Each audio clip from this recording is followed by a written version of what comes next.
মুহতারাম উপস্থিতি, পবিত্র কোরআনুল কারীমে আমি অত্যন্ত গুরুত্বপূর্ণ এবং অত্যন্ত শিক্ষণীয় একটি সূরা আপনাদের সামনে সূরার একটি অংশ তেলাওয়াত করেছি। যেই সূরাটি আল্লাহ রাব্বুল আলামিন নাযিল করেছেন, আমরা কিভাবে একজন আদর্শ মুসলমান হব, আমরা কিভাবে একজন আদর্শ পিতা হব, আমরা কিভাবে একজন আদর্শ বড় ভাই হব, আমরা কিভাবে একজন আদর্শ ঘরের অধিকর্তা হব, আমার ঘরটাকে আমি জান্নাতের টুকরা কিভাবে বানাবো, আমার সন্তানদেরকে আমি আদর্শ সন্তান কিভাবে আমি গঠন করব, আমার স্ত্রীকে আমি আদর্শ স্ত্রী কিভাবে আমি বানাবো, সর্বোপরি আমার ঘরটাকে জান্নাতের টুকরা আমি কিভাবে বানাবো, জাহান্নামের টুকরা থেকে আমার ঘরের সদস্যদেরকে আমি কিভাবে বাঁচাবো, এই সমস্ত প্রশ্নের জবাবগুলো আল্লাহ তাআলা যেই সূরার মধ্যে নাযিল করেছেন, দান করেছেন, সেই সূরাটির নাম হলো সূরা লোকমান। সুবহানাল্লাহ বলেন। মুহতারাম উপস্থিতি, পবিত্র কোরআনের মধ্যে আল্লাহ তাআলা ৮টি সূরা নাযিল করেছেন মানুষের নামে। তন্মধ্যে 6টি সূরাই হলো নবীদের নামে, যথাক্রমে সূরা ইউনূস নবীর নামে সূরা, সূরা ইউসুফ নবীর নামে, সূরা হুদ নবীর নামে, সূরা ইব্রাহিম নবীর নামে, সূরা মুহাম্মদ নবীর নামে, সূরা নূহ নবীর নামে সূরা।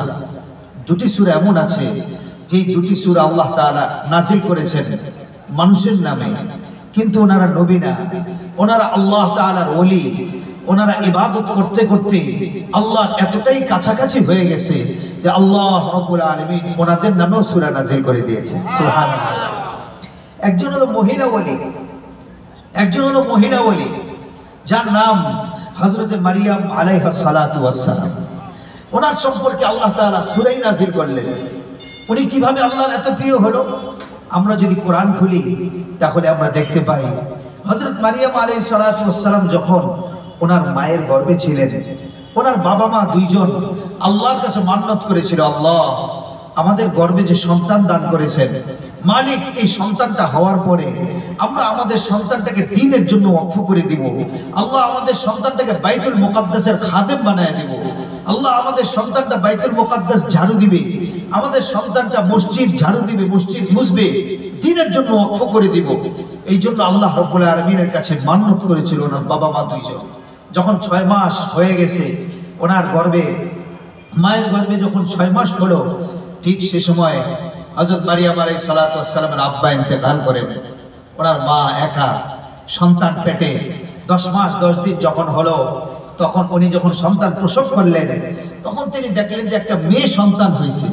মা বলতেছেন, আল্লাহ আমি মান্নত করেছিলাম আপনার কাছে, একটা সন্তান হইলে আমি এই মসজিদ বাইতুল মুকাদ্দাস যেটা ফিলিস্তিনে আছে, এই মসজিদের খাদেম বানাবো, কিন্তু আল্লাহ আমাকে তো আপনি মেয়ে সন্তান দান করলেন।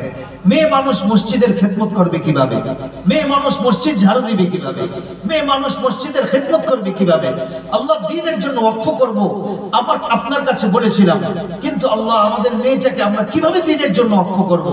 আল্লাহ রাব্বুল আলামিন তখন জিবরাইল আমিনের মাধ্যমে ওহী নাযিল করে জানায় দিয়েছিলেন, মারিয়ামের মা চিন্তার কোনো কারণ নাই, ওয়ালাইসা যাকারু কাল উনসা, এমন মেয়ে তোমার গর্ভে আমি দান করেছি যে মেয়েটাকে এক পাল্লার মধ্যে যদি রাখা হয় আর পুরা পৃথিবীর সমস্ত পুরুষদেরকে আরেক পাল্লায় রাখা হলে এই মেয়ের পাল্লা আল্লাহ রাব্বুল আলামিনের কাছে ভারী হয়ে যাবে। সে মহিলা, কিন্তু মেয়ে হওয়ার পরও, মহিলা হওয়ার পরও আল্লাহর ওলি হয়ে গেছেন। কিভাবে তিনি আল্লাহর ওলি হলেন? উনি প্রাপ্তবয়স্ক হওয়ার পর থেকেই হযরত মারিয়াম আলাইহিস সালাতু ওয়াস সালাম পর্দার মধ্যে চলে গেছেন, কোনো পুরুষের সাথে দেখা করেন না। আবার রাত্রি হলে তিনি নামাজে দাঁড়িয়ে যায়, রাত্রি হলে তিনি তাহাজ্জুদে দাঁড়িয়ে যায়, রাত্রি হলে আল্লাহ রাব্বুল আলামিনকে সিজদা দিতে দাঁড়িয়ে যায়। আল্লাহ তাআলার কাছে এই গুণটা এত প্রিয় হয়েছে, মারিয়াম আবার ইবাদত করে, মারিয়াম আবার রাত্রে তাহাজ্জুদ পড়ে, মারিয়াম রাতে জানামাজে দাঁড়িয়ে যায়। আল্লাহ তাআলা কি করলেন? পুরস্কার আল্লাহ তাআলা সরাসরি দান করেছেন। একদা হযরত জাকারিয়া আলাইহিস সালাতু ওয়াস সালাম, হযরত